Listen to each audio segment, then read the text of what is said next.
God may allow certain things to his friend, but for his own glory. So God allowed Paul to go to prison. And Paul says in Philippians, whatever I have suffered in prison has served as for the furtherance of the gospel. I rejoice I'm in chains, not because I stole a goat, but I'm in chains because of Christ. And this has been hard. And I rejoice because this, my being in chains, has not stopped the gospel, but has served as what? As the furtherance of the gospel. Are you hearing what I'm saying? So you can see that now you, if you don't see and understand the purpose of God, you complain. How can I be a servant of God? How can I serve God like this and I end up in prison? How can I serve God like this and such an awful thing happens to me? Who are you? Why does it not happen to you? If it happens to Peter, was Peter and John flogged and beaten for stealing, for abusing people? Peter and John were flogged and told, don't speak in this name. And they were in prison, by the way, the whole night. Do you think they did know? They did not know Isaiah 54:17, no weapon formed against me shall prosper. They knew it. There are things, child of God, humble yourself and allow God to work through us as we approach this year. Let us approach it with the soberness. Soberness. Paul says, Philippians, verse 3, that's why it is befitting for you to give thanks in this manner, this way. Paul says, it says in Philippians, I'll read from verse 3, it says, I thank my God upon every remembrance of you. Right? I thank my God upon every remembrance of you. And it goes on to say, verse 4, always, it says, always in every prayer of mine, making request for all of you with joy.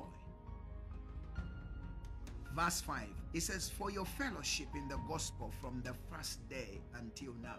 I'm thanking God for your partnership, for your fellowship, for your companionship with the gospel of my Lord Jesus Christ. His focus. This is a man writing from prison. And it goes on to say, being confident, verse 6, being confident, I thank God and says, being confident of this very thing, that he who has begun a good work in you will complete it until the day of Jesus Christ. Then it goes on to verse 7 to say, just as it is for me, he who began a good work in you will accomplish it. He will complete it until the day of Jesus Christ, just as it is for me. Now he goes back to himself. Remember, this man is writing to people. He's giving thanks. Who's giving thanks? The one in prison is giving thanks. That's a choice. He would have chosen to worry, to be depressed, to be downcast, to be oppressed and sorrowful and complaining. Why? Having served you, Jesus, and the priest, why am I in this prison? Please drop that attitude of arrogance and pride and entitlement from God. You're not God, you're creature. He's the creator. Let us now listen to what it says. It says, just as it is right for me to think this of you all, because I have you in my heart, inasmuch as both in my chains, I have you at heart, inasmuch as both in my chains and in the defense and the confirmation of the gospel, you all are partakers with me of grace. For God is my witness, how greatly I longed for you all with affection of Jesus Christ. And this I pray, that your love may abound still more and more in knowledge and in discernment, that you may approve the things that are excellent, that you may be sincere and without offense till the day of Christ. He's telling them, don't be without offense, because I'm in prison and I refuse to take offense. How? He says, that's why he's warning them, Because although they were outside of the prison, they were beginning to take offense, being offended. Is this man really a man of God? Is really God this kind of God? How can God, just as many of you in your faith, and as you are coming to the closure of the year, there are some of you who are offended by the things you have not received, by the things that are befallen you. I am a child of God. I have served God. I have given myself. I have given my money. I have given this. How can such a thing happen to me? Be slow. It says, for God is my witness how greatly I long for you with all the affection of Jesus Christ, and this I pray, that your love may abound, may still increase more and more. Love must increase more and more in knowledge and in discernment. You must be able to discern things, to understand where the enemy is coming from. You must be love is the ability, the measuring gauge of your walk with God and worship. And love is the ability that enables you to have discernment. Without the love of God, you will not be able to discern things around you. He says, he prays this prayer, verse 10, he says that you may approve the things that are excellent, that you may be sincere and without offense till the day of Jesus Christ. How? Then what will happen? Verse 11, being filled with the fruits of righteousness, which are by Jesus, to the glory and the praise of God. The fruits, character of righteousness. And then why? He says in verse 12, but I want you to know, now is helping them, because they were having a different mindset, thinking now questioning God and questioning the man of God. Why is he in chain? Can he be a man of God and is in chain? Can he be a man of God and is suffering this? Can he be a woman of God when he's going through this? Can they be a children of God? Can they be intercessors the way they pray but they don't have this? The way they do this, the way they seek and fast but there's not this. That's that is the corrupted, misguided faith, presumptuous faith that many today carry.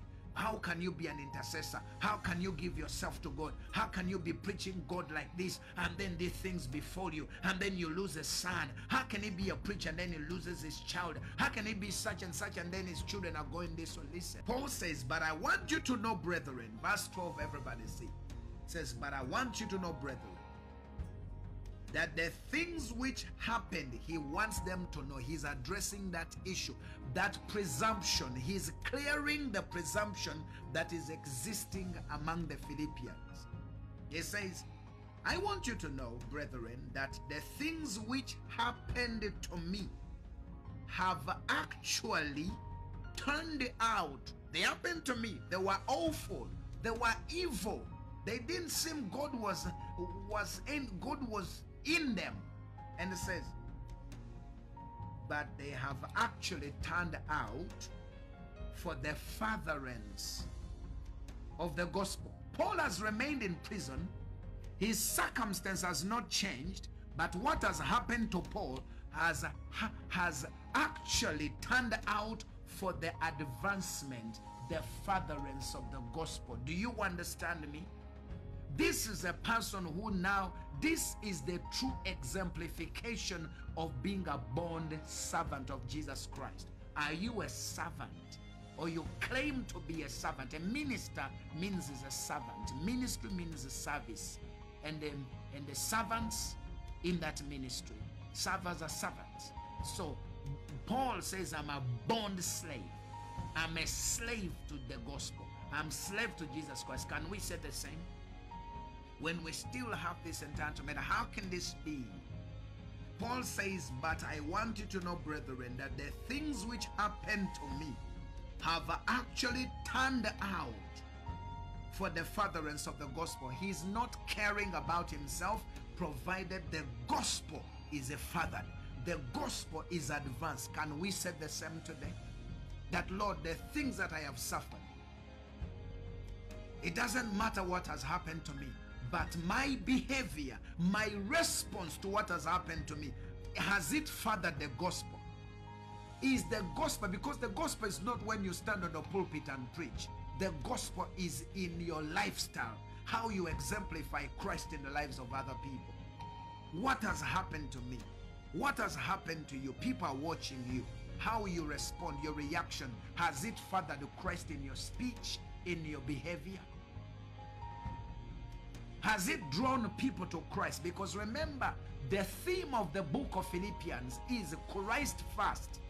That's why this book was written. You want to understand the theme of the book of Philippians?